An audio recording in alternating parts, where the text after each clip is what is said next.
All right, welcome back to Radio Wasteland, and our guest, again, Samuel Hofman. You know, Sam, you're about to give William Pullen a run for the money. He was our guest that we'd had on the most amount of times. I think you might be running neck and neck with him here. Wonderful, wonderful. Yeah, and he's a great guy, too. The guy who has the most shows with us at the end of the year gets a free Sasquatch. So, just keep that in mind. Right. He's the one that lives. We got him in the basement downstairs. Well, you know what a time to be alive right now. I tell you, it's a zoo out there. It's surreal, isn't it? Oh God, I go to the stores and there is no bread, there's no flour, there's no pasta, there's no anything. Yeah. I thought at one store they were charging $6 for an apple. Jeez, $5.99. Isn't that illegal? But yeah, I'm starting to wonder. Yeah, I thought price gouging. I thought that was like not good, or I don't know. Maybe it's just socially frowned upon. I think you're not supposed to do it, federally. Yeah. Yeah, I looked in. I saw $5.99 for one, and it's an each, and I went, what? Now, granted, these were big apples, but I mean, come on. Well, I'm in a town that's about 20,000 people, and Kara's in a town that's pushing about 100,000 people right now. Mm-hmm. I'm under the impression that you're in a pretty small town.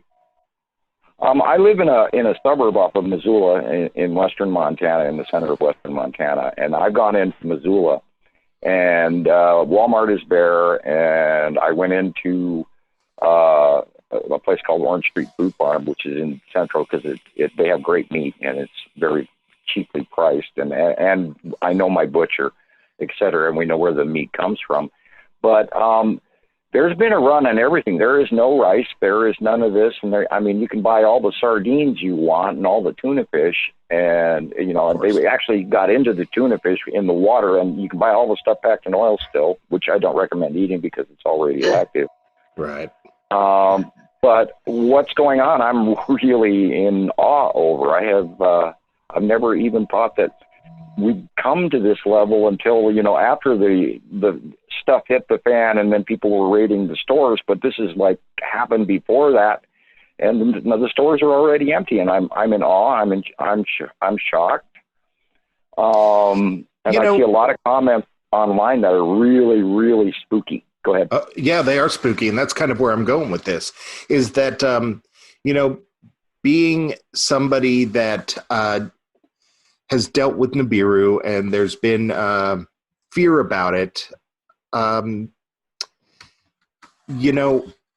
why do you think we're so quick to freak out? Everybody's so quick to freak out. I was going through your profile today looking for a picture of you for some of our marketing stuff, and one of them had a picture of you that said, like, no fear, just facts. And that rang a bell to me today with this topic is, why are people just so quick to panic? Well, I have noticed over the last decade of doing this, and I love sociology. I love all the ologies. I'm a scientist, and I study everything I can get my hands on. I have noticed a behavior pattern in a lot of people. Now, I'm going to use those two choice words, conspiracy theorist.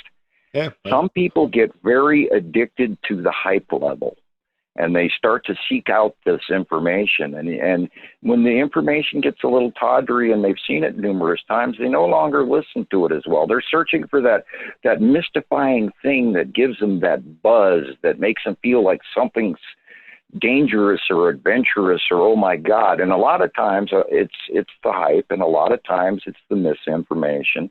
And the one thing I've always told everybody all the time, if it's true, it's simple and it fits. If it's a lie, it's complicated and doesn't fit. And a lot of these people they're feeding into this. It's a frenzy because they're stuck at home, they're afraid, they're worried. I've had a lot of phone calls from a lot of really nice folks lately, and some really scared people. And I just keep telling them, look, there's nothing you can do about this. You just have to remain in the middle, stay as calm as possible, and check your background information. And a lot of people, like I've got this picture I post every once in a while. It's like more people are willing to fill out a 15-minute informative on what kind of a potato they are rather than watch a 5-minute video. Mm-hmm. So people need to go out there, and if you got something that's bothering you, and if it is scaring you, then go in and, go to a reputable source and check your facts. Go to the Washington Post, go to a couple of different news broadcasts and stuff, and stay away from Fox News and all of that stuff. And if you're feeding off the internet, that should not be your only source of information, because there's so many people out there that are spreading stuff that's just, it's plain dog hooey. It's crap. And, the old coronavirus is killed by sunshine. That's an example. It's really spooky what people are running off of. Yeah, not that that's the vampire virus, which is actually unusually mild this year. It's seasonal. It hasn't been a big problem this year. No. Yeah, not that I didn't expect an insightful answer from you, but that was an exceptionally insightful answer. When you said that they're addicted to the fear and then they get desensitized, then they look to the next level of fear, I think you might have hit the nail on the head. Yeah, well, you just kind of boiled our show down to its bare essentials. Yeah. I watch people. I watch their behaviors. I love sociology. That was one of my first major studies. There was the 100-rat syndrome and all of that. That's what my wife is. I watch how these people are talking, and I see people that I've respected credibly for their opinion for years suddenly reaching for things that you just kind of go, whoa, who did you listen to? Right. Where did you get that? And then they spread it around, and then somebody who's not as informed might buy into that. And I think, frankly, we all have a very strong responsibility right now, especially during this state of war or crisis or whatever you want to call it, or world pandemic. Even if it is the truth, we should word it in a manner that might be leading people to a forward positive conclusion rather than scaring the pants off of all of these people, because I think we've got enough terror as it is. It's even affected me, and I have to remind myself, okay, you know better than this. Let's not go there. I do too. No, I do too. I think everybody get tinges of, if not for themselves, their loved ones. Everybody's got family, older generations of family, and it's hard for that not to cross anybody's mind. I mean, Kara, she's super young, and I'm sure she's not too concerned about her, but I'm sure you're concerned about your loved ones. Yeah, I'm right. I've got good. I have 4 living grandparents, so. Oh yeah, right. I have I have an 11-year-old and a 13-year-old at home. What were you saying, Samuel? My daughters are slightly concerned, but they don't want to hear about it. They just want to make sure that I buy the chocolate drops that they want and the can of Pringles.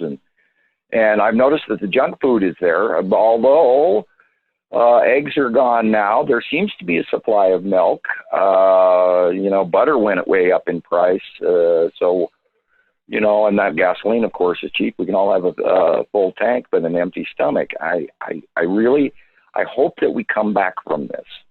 And I'm going to continue to believe that we will. Yeah. So, a lot of people are throwing out that the coronavirus is something nefarious. I don't know. Do you think that it's connected to anything I have done math.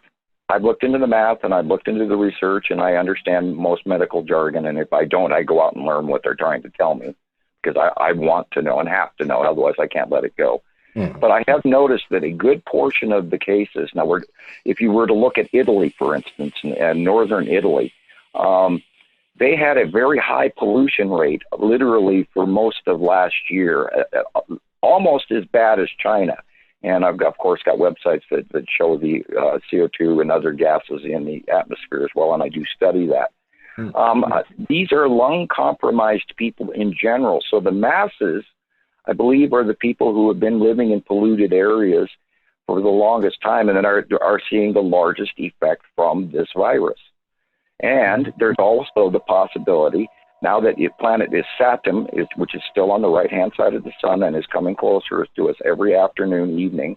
Now, of course, remember, these cycles are running around 18 hours, so it always changes. It's not on a 24-hour cycle, so it's always changing. There is the iron ore dust issue.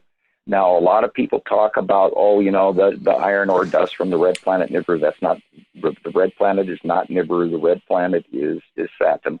Because of its yellow sun, a yellow moon, in very close proximity, puts off this ion trail around the planet. So I think that has something to do with an electrical exchange and why we're seeing all the the red iron oxide dust. Now, red iron oxide dust can cause pneumonia-like symptoms. So therefore, it's entirely possible, and now we've had for the last week and a half, or from around the world, the members, now we're up to about a little over 11,000 members in both of my main sites, and then the other sites I visit. We've had a lot of reports of some really weird smelling, tasting air, where people are coming back from the larger cities and this sort of thing, and they say they've got this sulfur taste, especially in the Seattle area. And now there's been that huge string of quakes in Utah, and I checked it today, and there are over 32 aftershocks today alone, and there's been a couple hundred, and now those aftershocks are running in multiple different directions, including all the way down to LA.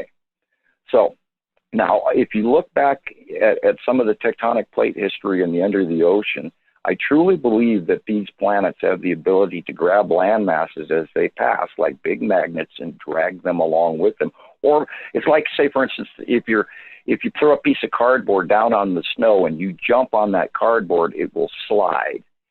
And I think that some of these planetary push-offs are repelling, because remember, the planets do not crash into each other. They electrically repel because they're opposing electrical poles, north plus, south minus, and north minus, and south plus. And that's like what magnets. Right. And I believe that when they go, if it was to come into a fast repulsion event and grab hold of a landmass, it might actually shove it. Now, we've seen evidence of planetary passes that are causing volcanic activity. And if you look at a lot of these major videos shot of these eruptions, if you look way above the top of these eruption clouds, in many instances, you will see a dark planet above. Now, I try to teach everybody to, when you're looking at captures and videos and stuff, don't stare at the sun. Look at the dark stuff first. Look for the rounded shadows in the sky. And once you start to do that, you will get an eye for a reverse view. And that's how we teach most of our new members how to sight the passing planets, which go by every day and have for 10 years. And if you look for the dark shadows with gray-black sunglasses, don't go out with welding glasses and all of that. You won't see anything. And of course, low sea level areas, it's much harder to see. So if you're up in a chem-free area and you get an opportunity, look for the dark shadows in the sky, and you can't miss it. They're sky fillers. They're on either side of the sun for most of the day and throughout the day. The best time is the morning, midday, and sunset. And if you go to our site and see the site drawings, they'll give you a reference as to which planet is which, including the base clouds and everything else. Yeah, I've set out to try to see and really look and try to see, and it just wasn't connecting with me. But actually, I now live in Ashland. I live way higher. And you're saying that your living altitude is a factor in this. Yeah, I'm up at just below 5,000 feet now up here in Big Sky, Montana, and we don't have as many. Yeah, we don't have as many chemis going by, and they spray over populated areas, and you can see them when they come in. They get to your outside of your valley, and that's when they start spraying. And of course that thickens up the air, and then it's sort of more like looking through a fishbowl. Now, it does a double thing, because we do have a second sun. It arrived 2011, 2012. It's documented. We've proven it. Thousands of pictures. And it does a double thing. It cuts the amount of extra radiation coming in as well as the out view. And now remember, we look at a graduated out view of a 30% cone. And so it's, staring through a fishbowl. It's like staring through water. It messes with you. But the best way to sorry to have you back up. What do you mean we're staring through a 33% cone? Is that like a light refraction because we're thing? staring out. It's because we're staring out Earth's atmosphere. It has a focaling effect because we're looking through basically suspended water in the air. Right. And it causes a sort of a prism effect on our out view. And what comes by, when the planets come by, they look really small at first, and then they get bigger and bigger and bigger, and then sort of slightly distort a little bit, and then they pass in front of us, and then they're really huge and very rounded, and then they start to hook away. Now, there's three current patterns of close pass going on. We have Atu and Uri, which is working its way from the middle of the sun area in the morning, excuse me, and then it pulls towards us in a distant south by southeast hook. And then the closer passing planet, which is Atu's moon, and then Nepenthe comes over midday, and it blocks the top of the sun. And then the farther out hook orbit is on from the south-southwest is Saturn, followed by Nibiru, and then they come in afternoon, evening, sunset. Excuse me, I have to cough. Dry throats and cat allergies. Whatever, man. You got the coronavirus. Run. Yeah. No, we got to end this call right now. It spreads over Wi-Fi. 6 feet, man. 6 feet away, man. No, I'm allergic to cats, and I have, of course, 2 of them. And my allergies are getting worse, and I will reach over here and grab a sip of water. Yeah. While you do that, my entire family, there's like cottonwood trees where I live, and they're all blooming right now, and my entire family is having allergies. And it makes me wonder how many people are out there when they get their allergies going like, oh, I'm going to die. Yeah, we have in Missoula Valley, we have all this road dirt that they put out all over the roads for, most of the winter. And now all of a sudden the snow is gone, and so everybody's driving through this. And the last time I was in Missoula, I was dry-throated like somebody sprayed some nasty chemical. But, then we've had lots of reports of this. So, it's hard to say, well, that's it. So, you have to kind of just say, okay, I'm going to take this with a grain of salt, and maybe when I go outside, and maybe I should wear a mask just in case, even if I'm not sick. So maybe I'm not breathing something I shouldn't breathe now and won't want later. Yeah, when you initially said that about weird smelling air around certain city areas, Andrea sent me that quote that you had said to her already. So I was thinking about it before we got on this call. And, my initial, I'm not much of an alarmist, but I do like to think about all the possible conspiracies that could be going on, was that there was some sort of aerial like disinfectant being sprayed or antiviral or something, because on the news you see all the guys in their little suits and masks going around in these other countries with their sprayers just spraying stuff down to kill everything. And as soon as I read that from you, I thought, well, maybe they're doing it aerosolally. I don't think that's an adjective, but you get where I'm going. Well, there was the North Korean message that said, Merry Christmas, United States, and then there was no follow-up on that. Yeah, that's true. And then there's lots of pictures coming in on the internet. Now, I don't know if this is photoshopped or not, and I've looked at it real close, and it's a hard call. There's even train tankers that are going in some of these shots where it's printed on the side COVID-19. And and then everybody's showing these videos of all these tanks and trucks and Jeeps and everything being shipped across the country all over the world with this martial law possibility looming over our heads. So if this does come to fruition, I'm going to worry more later, but currently I'm not going there because I'm not going to jump on the crazy train and go off half-cocked and start running a whole bunch of chemicals through my brain and body and make myself even crazier than I already am. Yeah, I feel you there.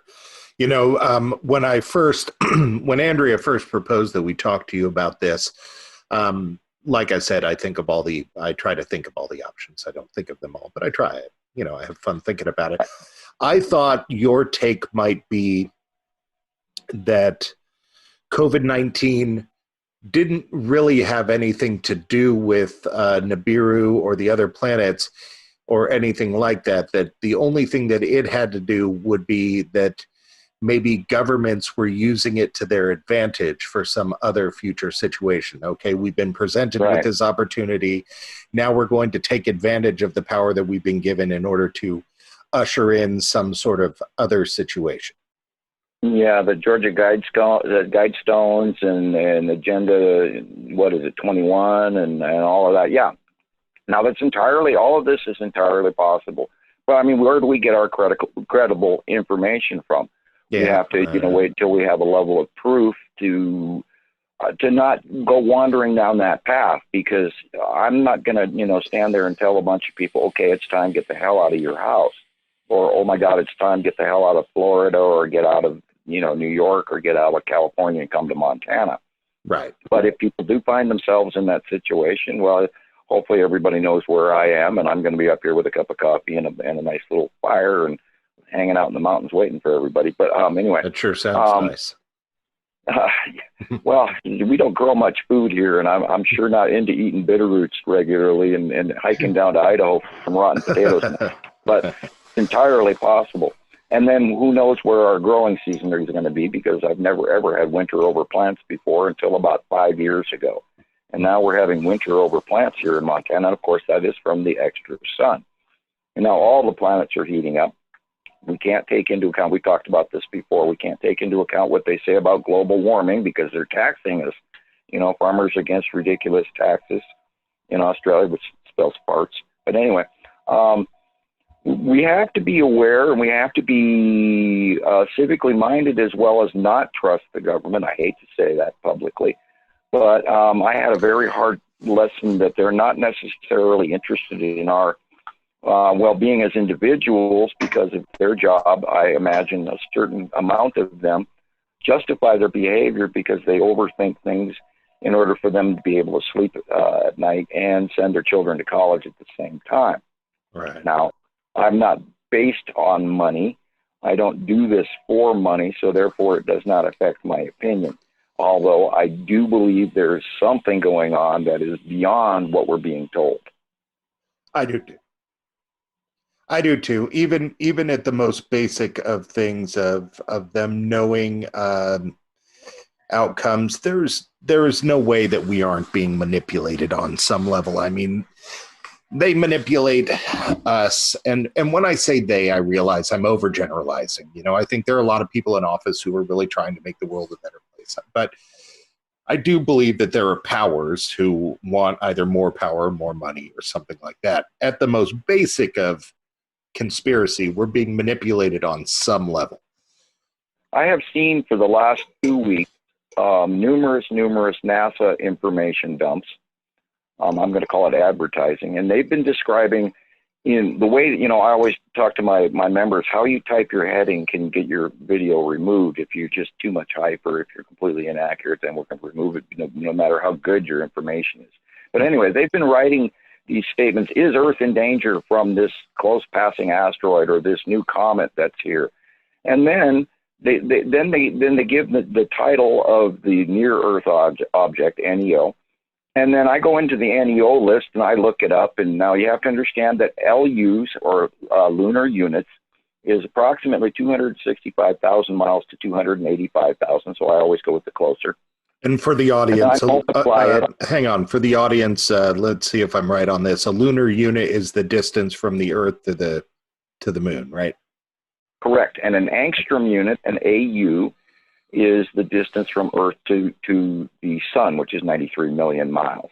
Okay. Now, they give those informations on the NEO lists, and then you take that number, it's like 1.73, which is one of the ones they're talking about, and you multiply 1.73 times 265,000. So that tells you it's 300, 400, 500,000 miles away. And yet they're advertising that this could be a danger to Earth, and it's hundreds, if not millions of miles away. So I have a belief that they're getting people ready to go, oh, that's NASA told me about it, for those who don't do the math and don't look into what they're describing, and because they don't dare tell us about the object cluster groups, which we cite daily and have reported on for almost 8 or 9 years now, ever since We saw the earlier first planets, the gas giants, come in, and the little blip of light that was continually showing up in a rainbow hue underneath the planets time after time. And then over the last 8 years, we've watched them get bigger and bigger and bigger. And now, as of this week and last week, we had another close asteroid Earth pass. And I duly believe that the Nashville event was an asteroid pass and the damage involved therein. So I think that there's a lot to this hunkering in place because maybe something is coming.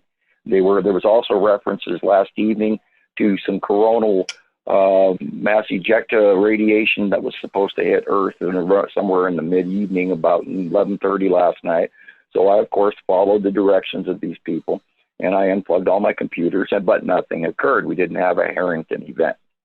So it's good to listen to the stuff, but you also have to take everything with a grain of salt so that you don't run down the path and end up, changing your world for the better. And don't take your credit card and go out and buy 400 pounds of rice. Right. Although it will last, but if nothing happens, then you're still going to have to pay back that credit card. And you're going to have to eat all that rice. I was watching Neil deGrasse Tyson on Stephen Colbert. And Stephen Colbert brought up this asteroid that was a close pass that you're talking about. And he's just all, okay, so they brought it up and it's a close pass, but it's like nowhere near us. Why are people even writing about this? And Neil deGrasse Tyson gave it the best answer I've ever heard, and that is clickbait. Yeah. They're you have to do the math. Yeah, that they're basically trying to keep us involved, keep us interested, keep us scared, maybe. And earn a little more funding while they can, and everything. And we've run into this at Montana Skywatchers time after time, where they've promoted this tidbit of information, and I've gone in and looked up the background information and cross-referenced it, and then I went into different science sites and talked to different scientists and people that I know, and we do the background check to see if this is really true. Now, what really blew it away for me was like 2 years ago, there was an ISS, International Space Station, live feed, and somebody captured it, and lo and behold, there was a bee flying, and it landed on the side array of the International Space Station. A bee? And it was flying in atmosphere, otherwise it could not fly. Right. And it was behaving normally, not spinning upside down or anything weird like that. So that told me automatically that we're looking at a soundstage with a big screen, and they're promoting old recorded video of space prior to the passing planets being this close to us. Not too long ago, I want to say a couple months ago, I was trying to find sort of NASA footage and stuff like that because I wanted to embed it on Radio Wasteland's website. I thought it might be kind of fun to have a page, and I had heard that there was like space station footage that was a constant feed at the NASA website that I could put on my site. And I thought, okay, well, this is fun. I want to put that on there. And I go to check, and it's gone, and it tells me it's a recorded feed, and I've never been able to find it again. It's never been live again. Yet it was something that everybody knew about before, but it's not there any longer. We used to, in the early years, Montana Skywatcher, we would actually have viewing parties where we'd watch out the International Space Station live feed. And then just about the time you started seeing something really cool and really sky pillar and big, suddenly they'd go, oh, our feed has been interrupted. Sorry, you've had this experience. So even the actual live feeding is being interrupted. The same thing with the SETI Alpha solar pictures and everything. We're constantly getting some good sightings, and then you start to see some of the good, true, factual information, and then all of a sudden the feed is interrupted. Same thing happened with Google Space years ago when the Texas Cube and the Empire Orb were first arriving, and Nibiru was first coming up from below the planet, and when the second sun was coming all in. And then as a time has gone by, they've removed our ability to use these live feed sites. And then they changed the names, and then you have to relook it up. And over again, the information is no longer accessible. So we're being definitely lied to. Isatum and Nibiru are coming in closer with each passing day. And for those people who don't believe that Nibiru is here. It has been here for a decade. It went away. It sat in front of us for 2.5 years and then crept away as the other planets all went through their little spiral in front of us. And we first started seeing them, some of the smaller planets, as tiny little specks that kept showing up in worldwide photos all over the place. And when one matches from Bismarck, North Dakota, and Paris, France, and someplace in Japan, well, then that's not a cloud. It's not a lens flare. It's not a malady. It's not an anomaly. When they match, it's factual. And so this is how we've done what we've done to do comparatives for empirical science. We are doing this, and we've been doing it, and we do it better than anyone out there. We've announced things before NASA, including the Skull asteroid. We were 2 years ahead of them. And maybe they had to admit to it. And then they gave the wrong orbit and told us it was going to be by every 3 years, when we've been, we were seeing it daily, time after time after time. And it is hiding between Atu and Uri in the back area of all the other asteroids that are in there. And there's thousands and thousands of majorly large asteroids. And now even NASA even at one point announced this random Kuiper belt that was coming in. Well, of course, they didn't tell you that it's attached to the asteroid belt of the two gas giants in the middle of the Nibiru system, because they can't give you that information, because then they'd have to explain a whole bunch more that they do not want out. And we have proven that this is over and over and over again cited day after day after day, year after year after year. And so we're not guessing. And then, of course, recently I became topic because some people are finally figuring out that I've been telling this since 2010, and our accuracy rate is top notch. And then there's a couple other, the wannabe boys out there, the money boys, who are jealous. And I think a couple of them are government agents trying to continually misrepresent so they can mislead and distract people. And quite a few of them are guys that are just trying to sell you T-shirts and coffee cups and get membership fees. But anyway, go ahead. Samuel, I have a question, and I can't believe I haven't asked you this before. We've had you on so many times, and this seems like a question I should have asked you.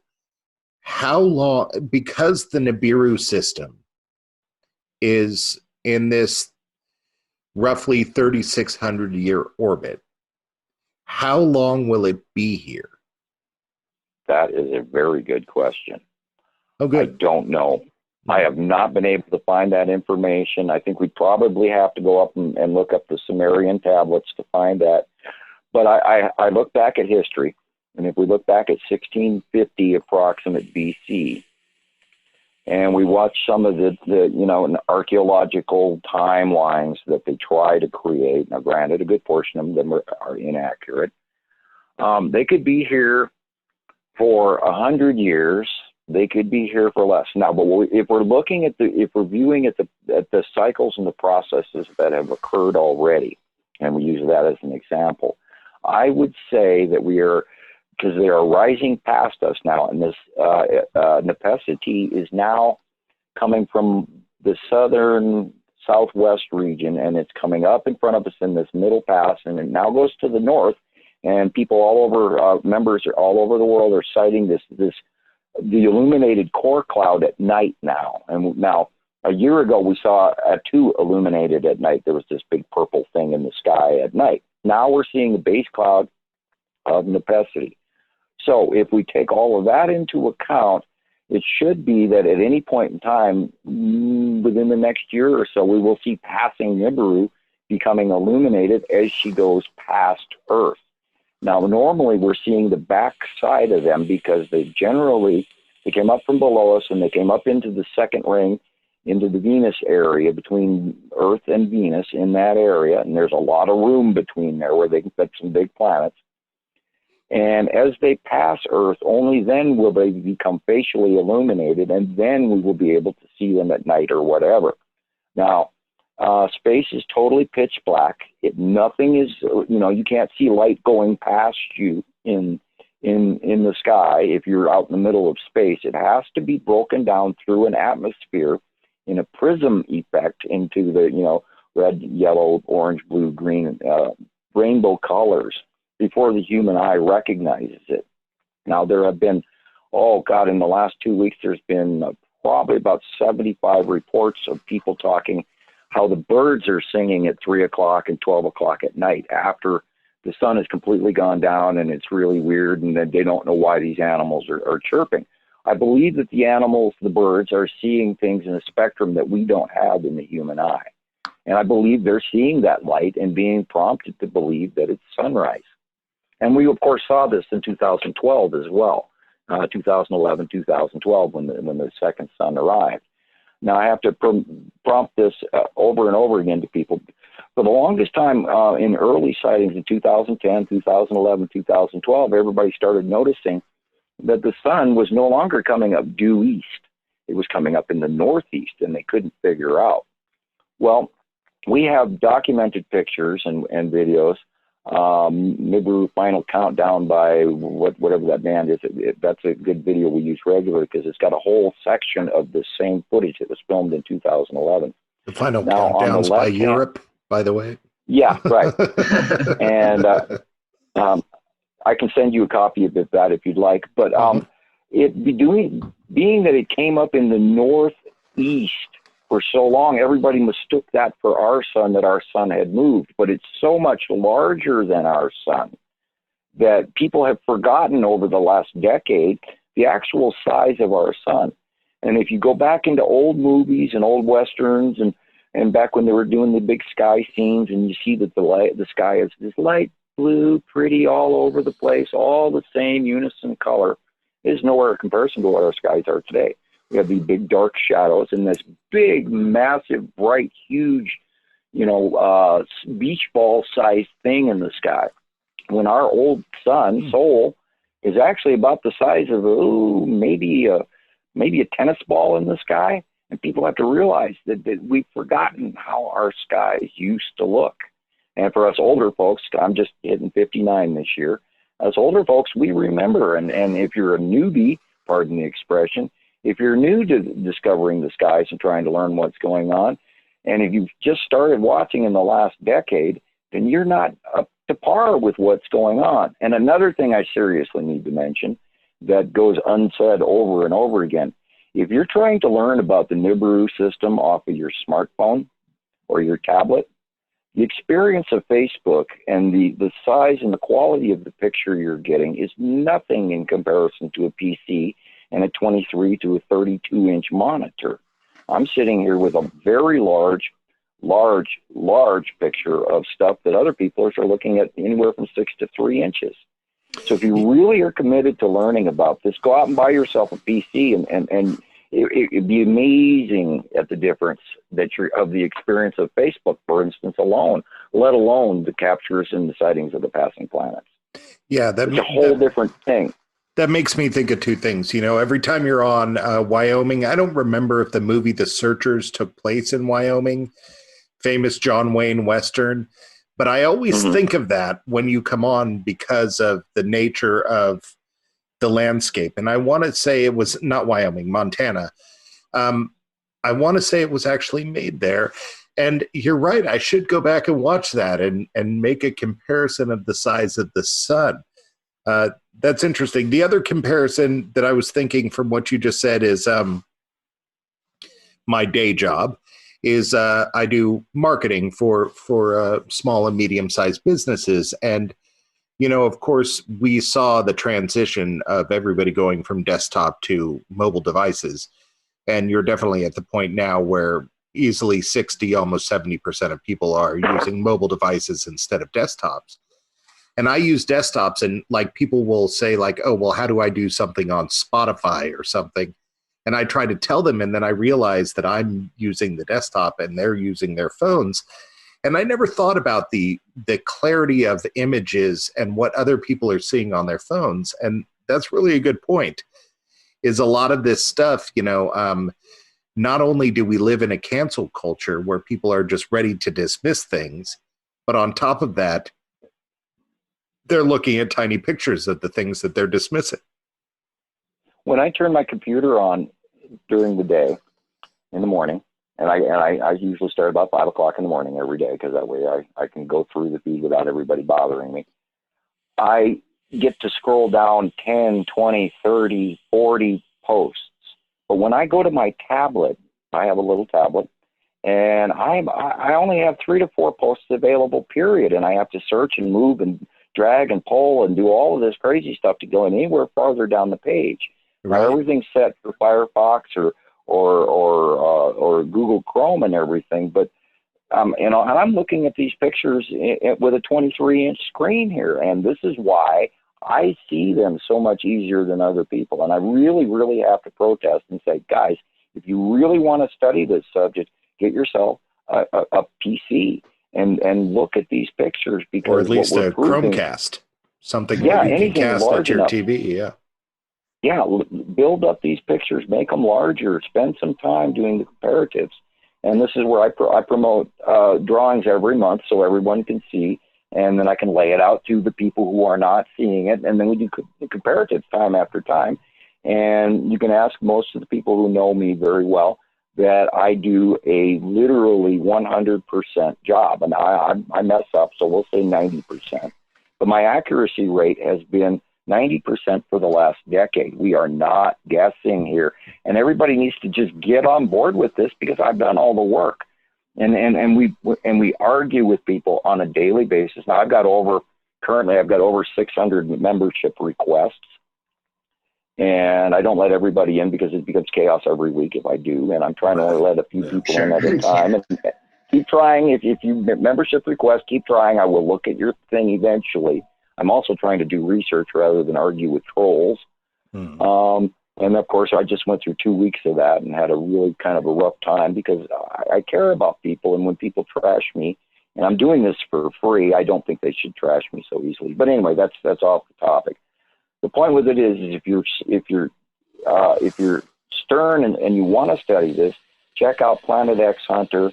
Check out Rebecca at Nibiru Followers Anonymous. She's even got an NFA on YouTube and all this, and she does great work. She's taking a bunch of my work and then adding to it, because she has the time to do it, because I'm trying to research as well as deal with all the new members, as well as deal with all the trolls, which I try to ignore. But I just got as well as raising 2 little girls. Yeah, that too, and cook dinner and laundry right. and all those fun things. Yeah, especially when it comes to girls, they wear a lot of clothes, lots of laundry soap. But believe me, I know. Yeah, and we cook natural foods. We don't buy the freezer stuff, and we don't do the shots. And I recommend if they're talking about an immunization for the nation, maybe we ought to think about that before we let them stick something in our arm. I don't recommend getting shots. I recommend washing your hands and isolating yourself. But as far as I go, this is no real huge change to me, because I myself have been hunkering down in place ever since I got dosed from Fukushima rain, because I ended up with thyroid cancer, which they removed surgically. Yeah, I went out in a rainstorm in 2000. Oh, it was about 12 to 14 weeks after Fukushima blew, and I was in the rain for about 2 minutes. And then I went in the house, and I had blisters all over my body that landed there for about 2.5 months. And then I spent the next 3 years being a zombie. And I knew something was wrong. And then I went to the doctors eventually after finding out I had a lump in my throat. And they asked me directly, when were you exposed to large amounts of radiation? Not if, but when. Oh, God. And they did not report that to the CDC. And if you doubt my words, take a look at the uptick in thyroid cancer in Canada.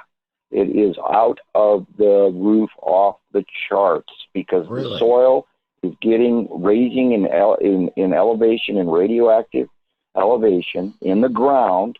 It becomes cumulative. Now, if you go to the West Coast from Seattle all the way down to Baja, and you take a Geiger counter and you go find the black sand up the side of the beach, on the beach shoreline, and you walk up with that Geiger counter, it is going to go through the roof. People have to realize it is not safe to go to the ocean right now, in the Pacific Ocean. And then, to throw out a mainstream comparison to that for anybody who maybe is having a hard time to digest it. For quite a while in the news, due to soil erosion and pollution, they were trying to tell us that dust storms from China might actually reach the west coast of the United States and Canada. And that happens. That's a yeah, thing that happens. and I mean, Fukushima radiation. I mean, these things are, or like if you saw the satellite imagery when the Amazon was on fire, and you could see the smoke plumes like literally going like a quarter of the way across the globe just because it was visual. We're seeing it, so it makes you wonder the stuff we don't see. Also, the northern hemisphere weather and the southern hemisphere weather, from what I understand, now I might be wrong, and if somebody can call me on it, I'd love to hear it. I'd love to hear that I'm wrong once in a while. The weather direction in the northern hemisphere and the southern hemisphere are now going the same direction. In my life, from what I understood, from my knowledge of weather, and I've spent many years recording in VHS, even the Weather Channel. My friends always thought I was crazy. But now I can go back to the 80s and 90s and look at weather if I want to. I got to tell you, but the point with it is, I got to tell you, recording the Weather Channel on VHS, that is crazy. Because that's the most boring channel ever. They did laugh at me, and yes, I spent years. I study everything. So boring. I'm a pattern watcher. Well, I didn't watch it until later. I'm teasing you. Well, it's okay. I guess it is weird. Yes, I'm that crazy Nibiru guy. I'm more making fun of the Weather Channel. Well, everybody's been making fun of my crayon drawings. I don't use crayons anymore. I've been using really nice colored pencils from Ireland lately. But I was teased by a certain Planet X news people, and they were going off about my crayon drawings, which they've never even taken 5 minutes to compare to reality, but yet they want to chew on me, going, oh, look at these crayon drawings, man. But I was doing what was available because my kids were using my markers up every time I turned around. So I love those drawings. I thought those drawings really made things. Those drawings really helped me to understand. Right, and then this is how those people are going after me. They're using whatever little tidbit that they can grasp on to discredit me, and I have to prompt again. Planet X Hunter, he's doing a great job.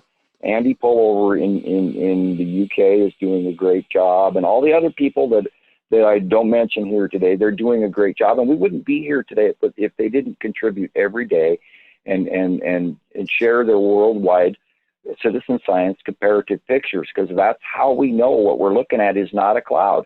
And when we have the same picture in England and the same picture in the United States and the same picture in Japan, then it is above the atmosphere and it is an object. And when they all match, it's not a cloud, it is an encased body. Now remember, these planets have atmospheres. There's on YouTube, it's called Understanding the Skies, Edition 1, Samuel Hofman. That's how we show the base clouds. It took us years to learn that these things had atmospheres and they behaved in a particular manner, time after time after time. And right now, Nepacity is doing a close pass, and it's dragging up atmosphere and moisture off the ocean and off the ground and everything. And then when it comes to the end of its path, it dumps down these huge rain bombs. And we've talked about this before, where you get a year and a half's worth of rain in 10 minutes. Right. Now we're seeing extreme jet stream patterns. We're seeing extreme rotational lows. We're seeing northern hemisphere hurricanes for the first time ever in our history.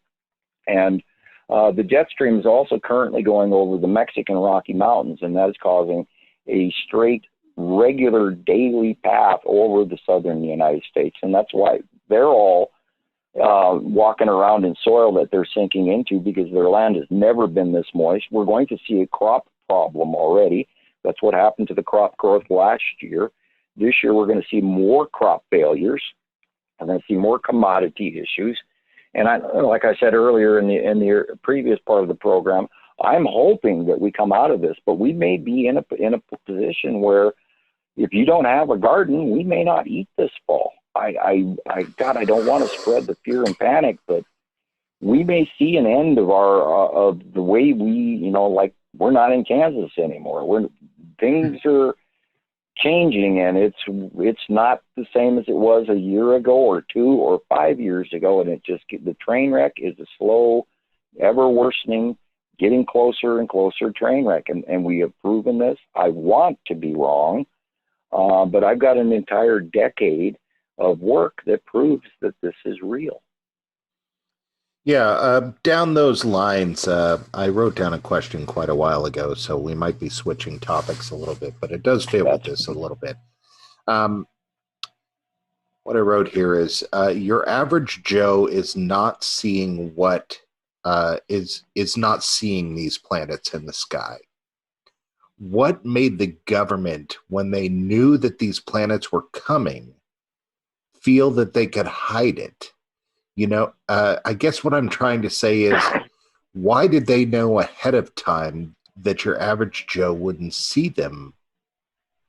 Do you get what I'm saying with this, what I'm asking? No, I understand the why. A really good example is look what's happening to our stores now. Look at the panic that's already going. Look at the major conjecture and all of the attributing of gossip saying that this is going to help with the coronavirus, and has anybody met anyone that even has the coronavirus? And now, granted, that total is very, very low, but they've known this is coming, and if they outright told us, I think that we would be in far worse straits than we are right now. I think people would be toting weapons and robbing stores, and because of this level of unknowing and fear and the conjecture and panic and gossip, I think is getting out of control. And this is why we spoke earlier that I think it's really incumbent for us to be responsible. Even if we feel like sharing this scary truth, we should perhaps word it in a manner that would be a betterment to mankind and society rather than a fear-mongering pass on of, oh my God. And if you cannot prove it, don't post it, please. Right. Let's stick to the people who know what's really happening, the scientists. Now, there's a lot of pages out there that, they're getting their membership fees, and that's important to them. I can understand that. But if you're not being responsible and credible, please don't. Please don't. I get where it's making harder work. I get where you're coming from. We're somewhere in the third year of doing this show. And for years, I've listened to guests talk about disclosure, which is maybe a word that can apply to this. But in the case of disclosure, a lot of the time they're talking about alien abductions or aliens or something. But in the case of disclosure, their argument has always been that the government thinks that people will panic, and that's why they won't disclose it. And I've always kind of sat there and thought, well, maybe people wouldn't panic. I don't know. That's a weird argument. And then this coronavirus thing happens, and then I go, okay, maybe disclosure would make people panic. And you might be totally right, because obviously we're dealing with something way less than the end of society as we know it. And people are buying up all the toilet paper. The world economy has been kicked in the nards a year ago, and we started to teeter and fall back and forth between. Now I watch all of the news. I watch Japanese news and French news and English news and American news, and the Russian television. RT is really good, even though we're not supposed to. I try to diversify my news. There's also the deal that the government got involved with, and I'm reaching on some scary stuff for me. There is a treaty between the extraterrestrial races and the United States government, and probably the G7. And that treaty was to allow certain amount of abductions to occur. Now, both sides have broken the treaty, and I don't know the current state of the treaty because I've not been in the know or as an insider since the 80s. So I don't know all of the information, but I was told when I asked, why did you only give me a 30-year non-disclosure agreement instead of a 50-year non-disclosure agreement, they told me, quote unquote, after that, it won't matter. Now, my non-disclosure agreement ended in 2010. If they told everyone the fact that we had licensed the alien races to abduct a certain amount of us to collect biomaterials and study group materials, just like we study wolves, if they would tell people that they gave permission for that, there would be a great deal of irritated response. Oh, yes. Yeah, people might be peeved. I have to admit, though, I was a little inspired, on the humanity fighting insurmountable odds level when you said that both sides broke the treaty, because that leaves us with the implication that we're capable of not letting them take us. Well, I sat up on the table in the middle of my abduction, and that's why they took me to the side and found out who I was and how I could do this, because humans have an off switch. It is genetically implanted in us that we can be shut off, and then they come grab us and take us into their little ship and do the study, and then they put us back, and we've got this time loss, and we wake up and we spend 15, 20 minutes to a half hour reconstituting our hard drive, and we wake up, and then the next day you have the worst hangover you've ever experienced in your entire life, and you have absolutely no memory of how that occurred. Now, I only noticed that I had been placed back on the ground because half of my body was wet, and it was only one side of me, because I was laid down in a moist place where the upper half stayed dry. And that's where I first noticed. And then I started talking to my friends who were with me during this. There were 4 of us when this occurred. And I don't talk about this often, but yeah, and I knew that there was something wrong. And then we got back to our campsite, and my friend, who is a pyro, he had so much wood stacked up on. We had a bonfire, which is how they found us in the first place. Yeah. And then when we got back to that fireplace, there was only ash. So that meant that at least 3 hours had gone by. So we knew, but we couldn't put a pin to it. If you're missing time, and if something strange has happened, and they don't use doors, they don't have to do that. They can take entire neighborhoods down and study you. So if you think you're going to fight them, there's no real way to, unless you're genetically inclined not to be affected, which is the coming of the upgrades of the human race, because only some of us will be allowed to evolve out, whereas the other planets still need their workforce to continue factory planet Earth for the commodities.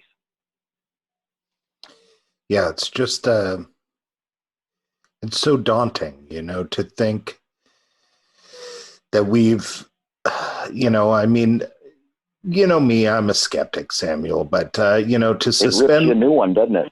Yeah, to suspend my disbelief and put myself in this world where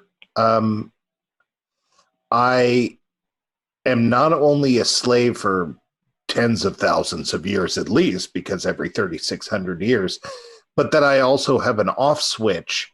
It is incredibly daunting to think that you could ever get out of under that thumb.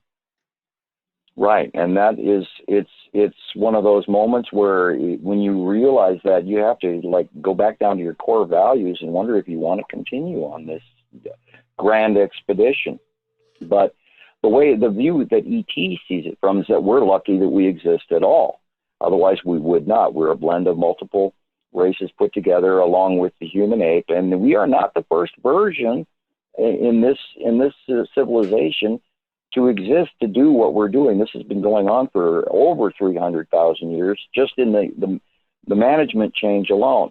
And those, of course, are the people who are in the Texas Cube. And the Empire got here prior to the planet so they could supervise and shock and amaze the G7 countries so that they would follow through with the tribute of the gods, which is all laid out in this big, long process plan, and why the gold prices went up from comparison to supply and demand, which it used to be around $300 and some odd an ounce, and then now it's fluctuating between $1,600 and $1,800 an ounce. And that way they get all the gold out of everybody's little jewelry boxes for their junk gold, scrap gold, and they don't have to. They already own Earth. And yes, it's daunting. And many a time I've sat here and went, why am I doing this? And yet the same, the drive in me says, I'm never going to quit. I'm going to make sure that I, because back then in 1980, I felt so strongly that people had the right to know. And I believe if they would have informed us back then, we'd literally be the Jetsons by now, because we would have been forced to change, forced to evolve and change our behavior and our societal patterns, and then to be inclusive for the right ways and not this monetary greed. Right, that makes sense. This thing has taken us over where we've allowed these corporations and all the rich 1% to take over everything, and the rest of us no longer have even enough money to fight it from day one, which is an example we're going to the stores with our money and we can't even buy food right now. So guys, it might be too late. And if this does happen where we break down, we've got a responsibility to remain calm up to a point toward our fellow man and realize that the enemy is not the guy next door. The enemy is up there, but yet we can't fight them. So that in itself is a lost cause. And the only way that we're going to get through this is through mediation and sitting here and having conferences and working our way out by the enlightened intellectuals who can broker a deal with the powers that be above that look down upon us and treat us as animals. And that also boils down to the prime directive. If you come towards an alien, and the prime directive is every being has the opportunity and right to be where they are unmolested. If you attack them, they have the right to treat you like an animal, and their tech will outweigh ours every day of the week. Yeah, I was going to say that there was something inspiring that you said last time in this potentially daunting situation, is that there are factions out there and that there might be people who are on the side of us moving on to the next level. And it seems like that's our hope. Like us. They believe in us. And they're separate. They're part of the Federation, but they're not, the Anunnaki or the beings that live on these 2 planets or 3 planets in the Nibiru system. I'm told there's 2 to 3 races there. I don't have all the facts. That is a conjecture thing. And I try not to promote stuff I don't have the information to back up. But what I was told is that the Pleiadians are on our side. They're like the ASPCA for humans. They like us. They believe in us. They believe that we should be furthered in our race. We should be allowed to evolve up and out. But it's the same thing where we talked before, where your cousin Larry, the alcoholic, is not necessarily the one we want to invite to the birthday party. So they're waiting for these people to evolve up to a state of tolerance where they can actually invite us to live with them. And I'm also told that after this cycle, we may be sharing this planet with other races. So we have to not be violent about this. We have to be not angry and aggressive, even though, it's daunting and scary, and there's a lot of reason to complain and fight back, etc. But if you see an alien in the woods after the crap hits the fan, and you actually see them rather than in their cloaking technology, because everybody can look up military cloth, Invisicloth, because it exists, it's real. We have the technology. They cloak tanks and everything. If you see an alien, don't shoot first until he starts shooting at you first, and then shoot back. But the diplomacy is huge. We are not going to beat them through force. We're only going to beat them by proving to them that we earned this. Right. Yeah, it's so contrary to human nature, though. It is. It truly is. Well, innately, to be put in the place of an animal and be expected to prove that you're not, where we're all so entitled and we expect ourselves to be treated as not an animal out of the gate. And our greed is genetically inclined to us. We are supposed to go out and search this gold. That is, if you've ever panned for gold and you find a nugget at 8 o'clock in the morning, you will not realize that it went past dinner time while you're still searching, and you'll have more energy than you ever knew you could possibly muster. And then you look back and you wonder, how did I just move that mountain of dirt? It's innately embedded in our DNA to look for gold. I cannot wait. I cannot wait to tell my wife that, because her dad, throughout all of her upbringing, was panning for gold in their backyard and suburbs and like everything. He was like addicted to panning for gold. And once you find it, you get this vibe. It's gold fever is quite real. I myself up here in Montana, we have gold, and we have the flake and placer gold, and occasionally you find the nugget, depending on what part of the state you're in. And that, of course, is a vein. Now, when the tectonic plates break up, and every cycle they have to, because the tectonic plates crashing together with quartz crystals release this electricity, and it's like a welding process.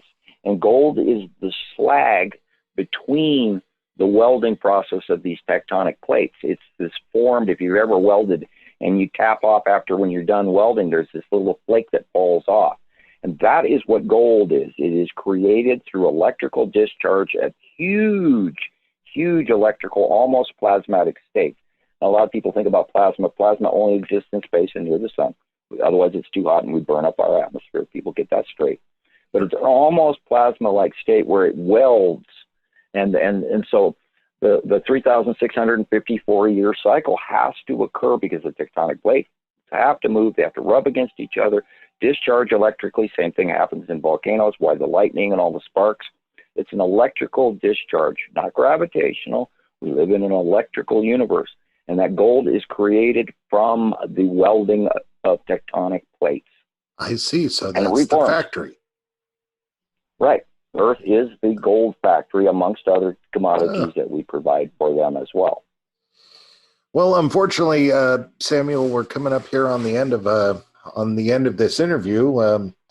But I've had a lot of fun, and man, I've really enjoyed this conversation. You know, you've been on so many times that you know, normally with the guest, I have a list of questions in front of me, but now we've gotten to the point where I'm comfortable to just start talking, and it was really quite enjoyable.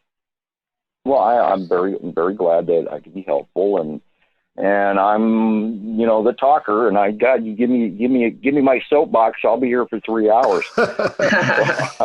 Well, you can have an hour every couple of months with us. I love it. Yeah, you know, I'm doing this because I want everybody to know that we've looked this up. We've done the homework. Now, I don't expect blind faith here, but it is way beyond arguing. It's beyond reproach anymore. And for those people who are out there spreading internet gossip, please stop. Oh my God, Nibiru is not a red planet. There's not just one of them. There's 8. People always say planet 7X. There's not just 7 because they're omitting Hercubus, which is a gas giant, which is so massive it holds the 2 stars. And currently, from what we understand, now it could be changing any day now, the 2 suns are still co-orbiting together, thread attached to each other. And the reason that the sun is limited in its coronal behavior, we're not seeing sunspots, etc. I believe the mass, most of the great amounts of mass are flowing backwards to the larger standard red. Another thing is, if you watch the Earth magnetosphere pictures, understand that this is a computer displayed graphic. It is only promoting what it can understand.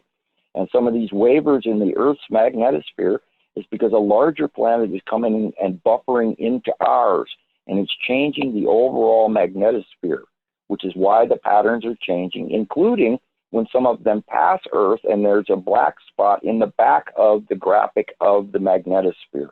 Pay attention to those things. It's the computer telling you that there's something there, although it doesn't have the parameters in which to say planet. I see. And I said that all in one breath. Well, like I said, unfortunately, we're at the end here. I assume that we still want to direct anybody who's interested in seeing pictures or experiencing some of this to Montana Skywatchers 2 on Facebook. Correct. And or if you don't want to join into that site, and we try to get sightings only, and there's a lot of people still posting a bunch of crazy stuff off of YouTube, and then we stick to a topic that has been discussed and proven, and we try not to talk about the new age metaphysical crazy, although a lot of it is real good. I mean, I'm not saying crazy, I'm saying a lot of it's good, but a lot of people are distracted and misinformed. Yeah, and sure. If not, then go to type my name in, Samuel Hofman, Hofman, into YouTube, and you'll see about 40 or 50 of my videos. Now, granted, a lot of them are dated, and then the placements no longer count. But, you know, do your thing, do some homework, and then you will find that we've spent the time here. We've done the homework for you. Now it's time to put the puzzle pieces together to see the overall picture. Well, we love having you on, and I really appreciate you talking to us, especially this one was pretty last minute, and we appreciate having you on. Thank you. I don't mind at all, and apparently you guys, even Planet X Hunter has seen Radio Wasteland, and that's good that really? they're out there watching you guys. Okay. And we'd like to get, 1 million views instead of 36,000 or 400 or 90. So if you guys do get a good show, share it amongst everybody. Let's promote Radio Wasteland because you're doing a good job. I don't watch as many of your shows as I should. No, that's all right. Spaghetti. we do so many. We're doing laundry. Well, we understand that. When I listen to talk radio, I tend to be more interested in the topics than the hosts. So I understand that people chase topics. Well, and it's wonderful that you're sharing this, and I really appreciate the fact that you guys keep calling me back and wanting more shows. I really do, and I'd like to thank you very much. And there's it's an important avenue, and I think that people should be informed.